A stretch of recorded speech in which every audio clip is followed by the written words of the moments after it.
नमस्कार दोस्तों, श्री वेदांत एकेडमी की ऑफिशियल ऑनलाइन क्लासेस में आप सभी का स्वागत है। पिछली क्लासेस में हम मध्य प्रदेश के भूगोल को पढ़ रहे थे और आज की इसी क्लास में उसी श्रृंखला को हम कंटिन्यू करेंगे। उस श्रृंखला के अंतर्गत आज का आपका टॉपिक है मध्य प्रदेश की नदियां एवं बहुउद्देशीय परियोजनाएं। अगर प्रीलिम्स के पॉइंट ऑफ व्यू से देखेंगे तो ये मध्य प्रदेश का एक महत्वपूर्ण टॉपिक माना जाता है। इससे हर बार क्वेश्चन पूछे जाते हैं। मध्य प्रदेश का भूगोल जो लगभग 17 क्वेश्चन के आसपास कवर करता है, उसमें से लगभग 5 से 6 क्वेश्चन इसी टॉपिक से पूछे जाते हैं। इसलिए इस टॉपिक को पढ़ने के लिए ये जरूरी हो जाता है कि आप इस टॉपिक को 2 भागों में डिवाइड कर लीजिए। एक तो मध्य प्रदेश की नदियां अलग से पढ़िए और दूसरा मध्य प्रदेश की बहुउद्देशीय परियोजनाओं को भी आप पढ़िए। तो पहले अच्छी बात यह है कि आप पहले नदियां पढ़ लीजिए और फिर बाद में उन नदियों के ऊपर जो बहुउद्देशीय परियोजनाएं बनी है उनको पढ़ लीजिए, जिसके कारण से ये टॉपिक आपका बेहतर से बेहतर कवर हो जाएगा। नदियां नदियां जिस शहर से गुजर रही हैं उन शहरों के नाम, नदियों के ऊपर जो जलप्रपात वगैरह बने हुए हैं उनके नाम, नदियों की जो सहायक नदियां हैं उनके बारे में। तो प्रीवियस ईयर के प्रश्न पत्रों को अगर आप देखेंगे तो अधिकांश क्वेश्चन इस टॉपिक से जो बनते हैं वो मुख्य रूप से इन्हीं 2 टॉपिक से बनते हैं। इसलिए सबसे पहले हम मध्य प्रदेश की नदियां पढ़ेंगे और उसके बाद मध्य प्रदेश की नदियों के ऊपर जो बहुउद्देशीय परियोजनाएं हैं उनके बारे में पढ़ेंगे। तो पहला टॉपिक आपका है इसमें मध्य प्रदेश की नदियां। नदियों के दृष्टिकोण से अगर आप बात करें तो मध्य प्रदेश को नदियों में नदियों का मायका कहा जाता है। और नदियों का मायका इसको इसलिए कहा जाता है क्योंकि मध्य प्रदेश की भारत में सबसे ज्यादा नदियों का उद्गम मध्य प्रदेश से होता है, इसलिए इसको नदियों का मायका कहा जाता है। मायका कहने का मतलब होता है वो क्षेत्र जहां पर आपका जन्म हुआ है। चूंकि जन्म वाले क्षेत्र को मायका कहा जाता है, इसलिए उद्गम वाले क्षेत्र को नदियों के दृष्टिकोण से मायका प्रदेश कहा जाता है। तो नदियों का मायका मध्य प्रदेश को कहा जाता है। छोटी बड़ी अगर सभी नदियों को मिला दे तो लगभग ऐसा माना जाता है कि 240 के आसपास नदियां मध्य प्रदेश से उद्गमित होती हैं, जो भारत के किसी भी राज्य की अपेक्षा सबसे ज्यादा हैं। यही कारण है कि मध्य प्रदेश को नदियों के दृष्टिकोण से नदियों का मायका कहा जाता है। अपवाह तंत्र, इसमें एक शब्द आता है अपवाह तंत्र। मध्य प्रदेश में अपवाह तंत्र, तो अपवाह तंत्र कहने का मतलब होता है एक ऐसा क्षेत्र जो मुख्य नदी और मुख्य नदी की जो सहायक नदियां होती हैं, इन सहायक नदियों के द्वारा जो पानी बहाकर लाया जाता है या जिस क्षेत्र में से पानी बहाकर लाया जाता है उस पूरे क्षेत्र को अपवाह तंत्र के नाम से जाना जाता है। मुख्य नदी कहने का मतलब यूं समझिए आप कि एक नदी है जो इस तरीके से प्रवाहित हो रही है। कुछ नदियां इस नदी में आकर मिल रही हैं तो ये उसकी हो जाएंगी सहायक नदियां। अब ये नदियां जितने क्षेत्र में प्रवाहित होती हैं, इनका जल जितने क्षेत्र में बहता है उस पूरे क्षेत्र को अगर आप मिला देंगे तो पूरे क्षेत्र को आप अपवाह तंत्र के नाम से जानते हैं। इसमें मुख्य नदी और उसकी सहायक नदियां, सहायक नदियों की भी सहायक नदियां शामिल होती हैं। मुख्य नदी आमतौर पर उस नदी को कहा जाता है जो आगे चलकर समुद्र में जाकर गिरती हो। तो अगर कोई नदी समुद्र में जाकर गिर रही है तो वो कहलाएगी उसकी मुख्य नदी, और उस नदी में जो नदी आकर मिलती है उसको कहा जाएगा सहायक नदी। तो मध्य प्रदेश में अपवाह तंत्र के दृष्टिकोण से अगर देखेंगे तो मुख्य रूप से 5 अपवाह तंत्र वर्तमान समय में मध्य प्रदेश में मिलेंगे। एक अपवाह तंत्र है गंगा अपवाह तंत्र,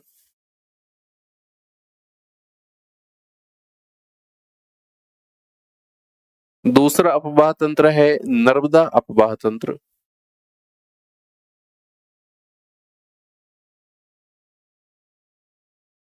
तीसरा है ताप्ती अपवाह तंत्र,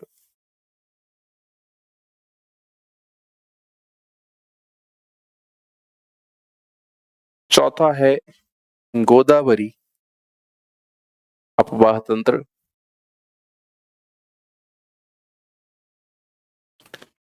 और पांचवा है माही अपवाह तंत्र। कहीं कहीं पर आपको महानदी अपवाह तंत्र भी मिलेगा।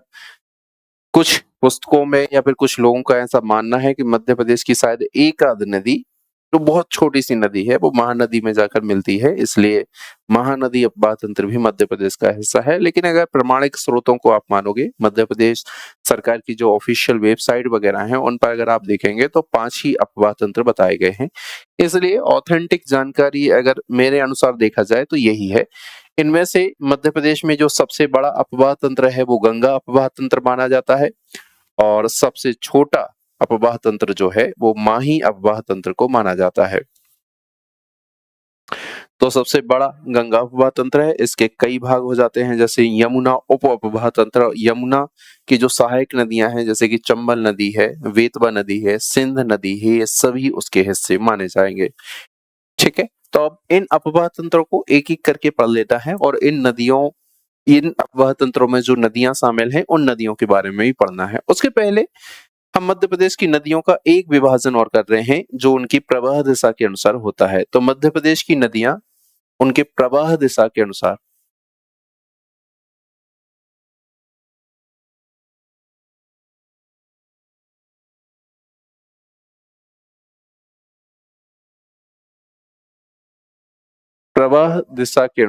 मध्य प्रदेश की नदियां। तो मध्य प्रदेश में नदियां जो प्रवाहित होती हैं उनकी दिशा देखिए जरा। कुछ मध्य प्रदेश की नदियां ऐसी हैं जो उत्तर पूर्व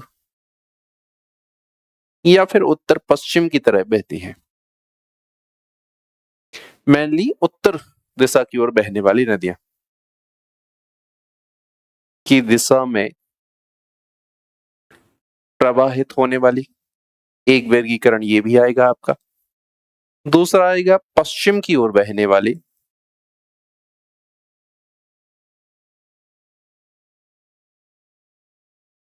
और तीसरा वर्गीकरण होता है दक्षिण की ओर बहने वाली।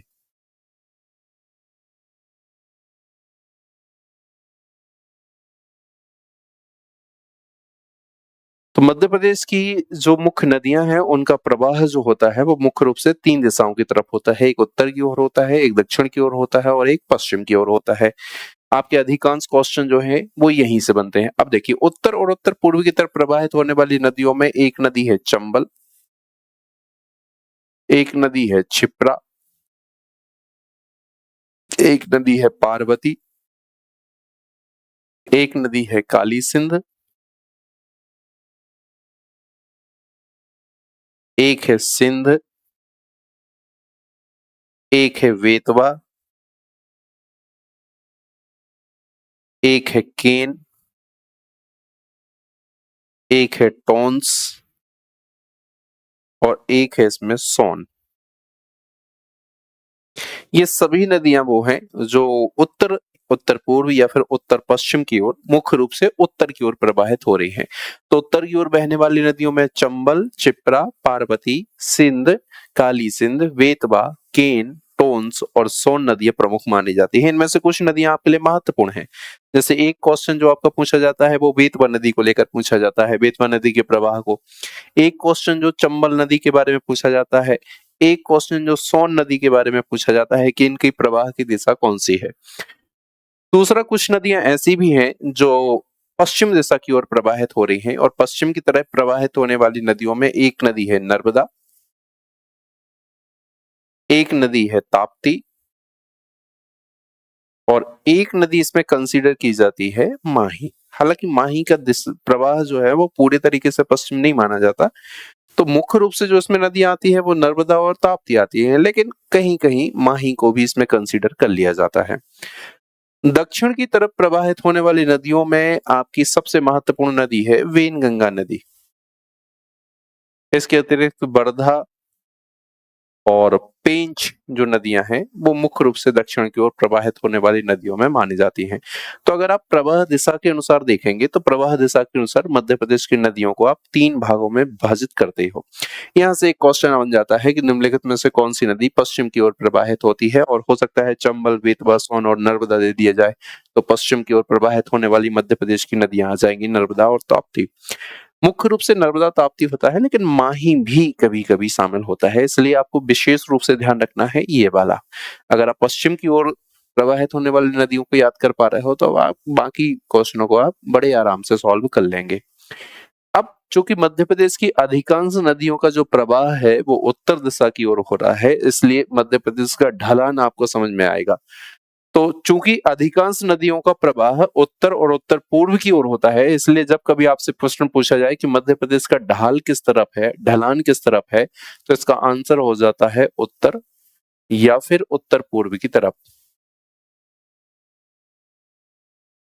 अब इनमें से एक एक नदी को हमें यहां से उठाना है और उस नदी के बारे में हमें संक्षिप्त सी चर्चा करनी है, वो चर्चा जिसके कारण से आपकी परीक्षा में जो प्रश्न पूछे जा रहे हैं उन प्रश्नों को आप बड़े आराम से सॉल्व कर लें। तो एक एक नदी को हम उठाते हैं और उस नदी के बारे में हम पढ़ते हैं। सबसे पहले है चंबल नदी। तो पहली नदी जो हमें समझना है वो है चंबल नदी।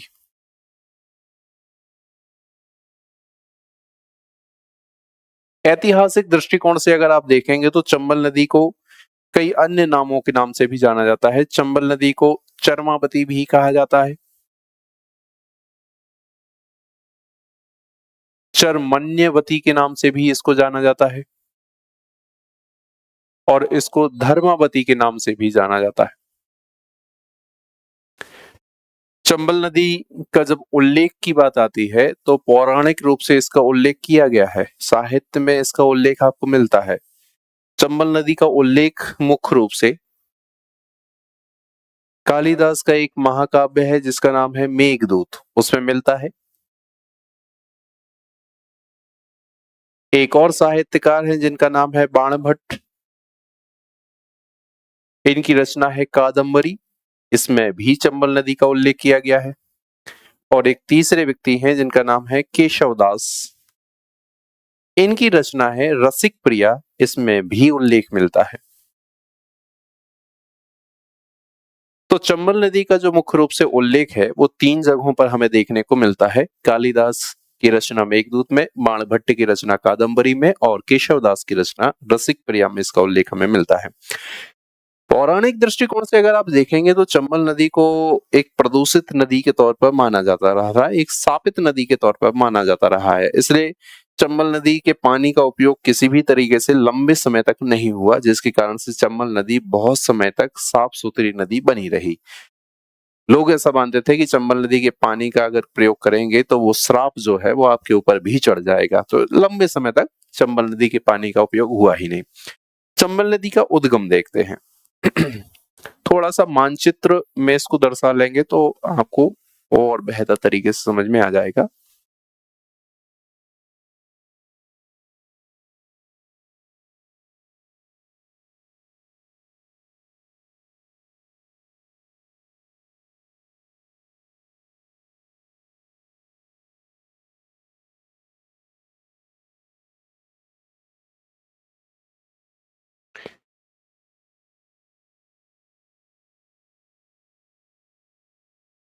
देखिए, अब यहाँ पर इंदौर में एक जगह है,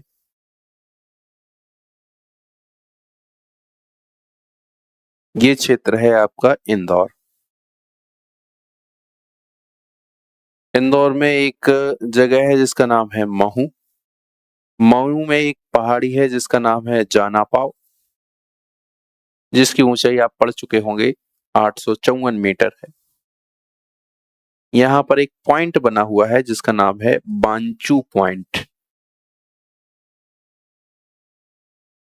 एक कुंड टाइप का है, एक तालाब टाइप का है, यहाँ से चंबल नदी का उद्गम होता है। तो इंदौर की महू तहसील की जानापाव पहाड़ी में स्थित बांचू पॉइंट नामक से स्थान से चंबल नदी का उद्गम होता है।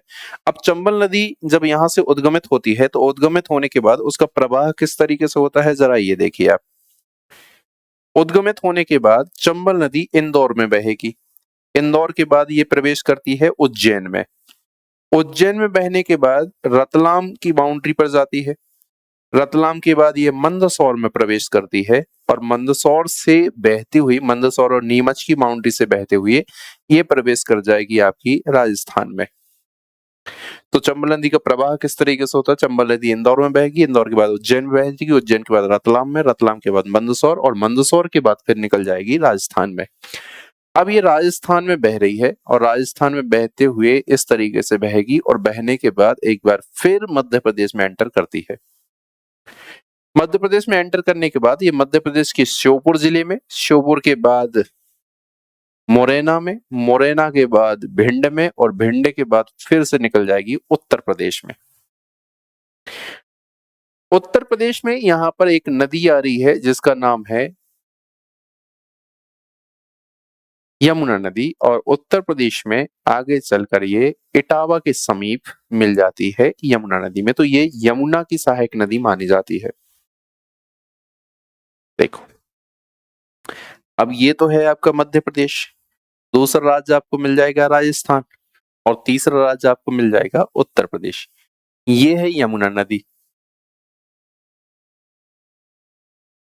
तो इसका समापन जो होता है वो इटावा में होता है, इटावा उत्तर प्रदेश में यमुना नदी में। तो यमुना की सहायक नदी मानी जाती है चंबल नदी।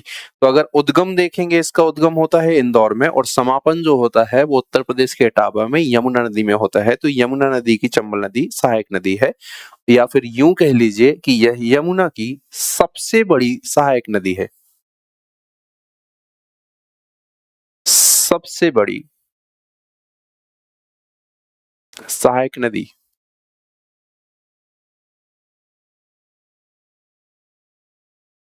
चंबल नदी की लंबाई अगर आप देखेंगे तो चंबल नदी की लंबाई 965 किलोमीटर है, इसलिए यह यमुना की सबसे लंबी सहायक नदी मानी जाती है। अब अगर आप प्रवाह देखेंगे तो एक बार प्रवाह देखिए कि चंबल नदी का प्रवाह जो हो रहा है वो मुख्य रूप से 3 राज्यों से होता है, लेकिन मध्य प्रदेश में 2 बार ये बहती है। इसका प्रवाह अगर आप देखेंगे तो इस तरीके से मिलेगा। सबसे पहले ये मध्य प्रदेश में बह रही है, मध्य प्रदेश के बाद राजस्थान में जाएगी, राजस्थान के बाद फिर से मध्य प्रदेश में एंटर करेगी और मध्य प्रदेश के बाद फिर निकल जाएगी उत्तर प्रदेश में। तो 3 राज्यों में ये प्रवाहित होती है, मध्य प्रदेश, राजस्थान और उत्तर प्रदेश। लेकिन मध्य प्रदेश में अगर आप देखेंगे तो ये मध्य प्रदेश में 2 बार प्रवाहित होती है। तो मध्य प्रदेश की कुछ ही ऐसी नदियां हैं जो मध्य प्रदेश में 2 बार प्रवाहित होती हैं। एक बार मध्य प्रदेश से निकलने के बाद दूसरी बार फिर से मध्य प्रदेश में एंटर करती हैं और ऐसी नदियों में चंबल नदी एक पहली, आप जो पढ़ रहे हैं नदियां उनमें से पहली नदी मानी जाती है चंबल नदी का। अब चंबल नदी की जब सहायक नदियों की बात करते हैं, सहायक नदियां,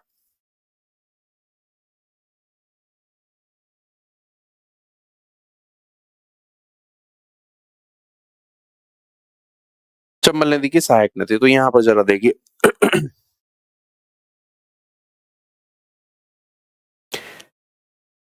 इंदौर में उज्जैनी नामक स्थान पे पास में ही यहां से एक नदी इस तरीके से प्रवाहित होती है और मंदसौर में जाकर, सीतामऊ एक जगह है मंदसौर में, और वहां पर जाकर ये मिल जाती है।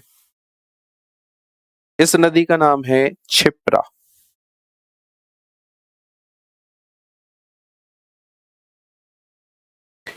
क्षिप्रा नदी एक सहायक नदी है। दूसरी नदी, एक नदी इस तरीके से मंदसौर में आती है और मंदसौर में इस तरीके से मिल जाती है। ये जो नदी है इस नदी का नाम है शिवना नदी।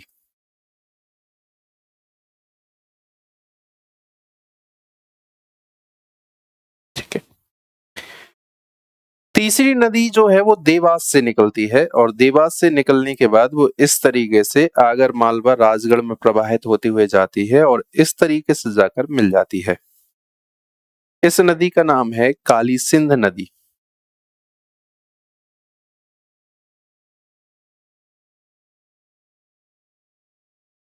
एक नदी और है जो इसी तरीके से प्रवाहित होती है और आगे चलकर मिलती है इसमें,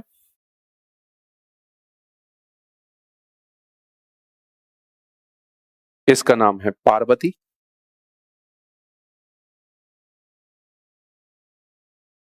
ठीक है। इन नदियों के बारे में हम अलग से भी पढ़ेंगे, अभी तो मैं केवल आपको सहायक नदियां बता रही हूँ। तो एक सहायक नदी क्षिप्रा, एक सहायक नदी शिवना, एक सहायक नदी काली सिंध, एक सहायक नदी पार्वती। एक नदी जो है वो इधर शिवपुरी से निकलती है और शिवपुरी से निकलकर शिवपुर में बहते हुए मिल जाती है। इस नदी का नाम है कुनो नदी।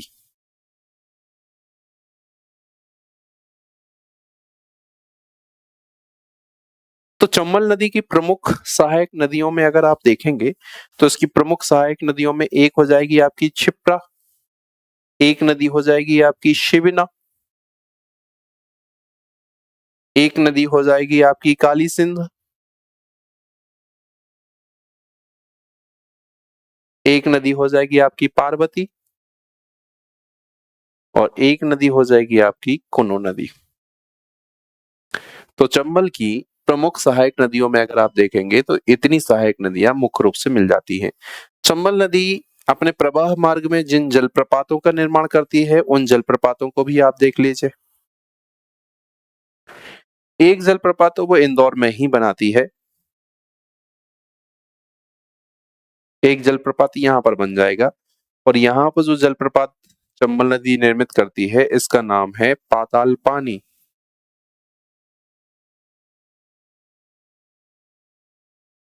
एक जलप्रपात जो है वो मध्य प्रदेश के मंदसौर में एक जगह है जिसका नाम है भैंसरोड़गढ़, वहां पर भी निर्मित करती है। और भैंसरोड़गढ़ में जो जलप्रपात निर्मित होती है उस जलप्रपात का नाम है चूलिया जलप्रपात।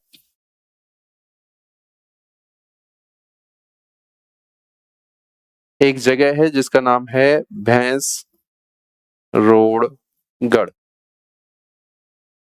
ये आपका मंदसौर में है। यहाँ पर भी चंबल नदी जलप्रपात का निर्माण करती है। तो चंबल नदी के बारे में जो मुख्य रूप से जानकारी है या प्रमुख जानकारी है वो इतनी जानकारी आपको विशेष रूप से ध्यान रखनी है। अब चंबल नदी के ऊपर जो परियोजनाएं वगैरह बनी है या चंबल नदी और दूसरे चंबल नदी के ऊपर जो परियोजनाएं बनी है जो मध्य प्रदेश और दूसरे राज्यों की संयुक्त परियोजनाएं हैं उन परियोजनाओं को पढ़ने के लिए आपको अगली क्लास में पढ़ना है। तो हम परियोजनाओं को सब इकट्ठा कर लेंगे और इकट्ठा करने के बाद फिर उन परियोजनाओं को एक साथ पढ़ लेंगे तो कंफ्यूजन की स्थिति आपकी कम होती है।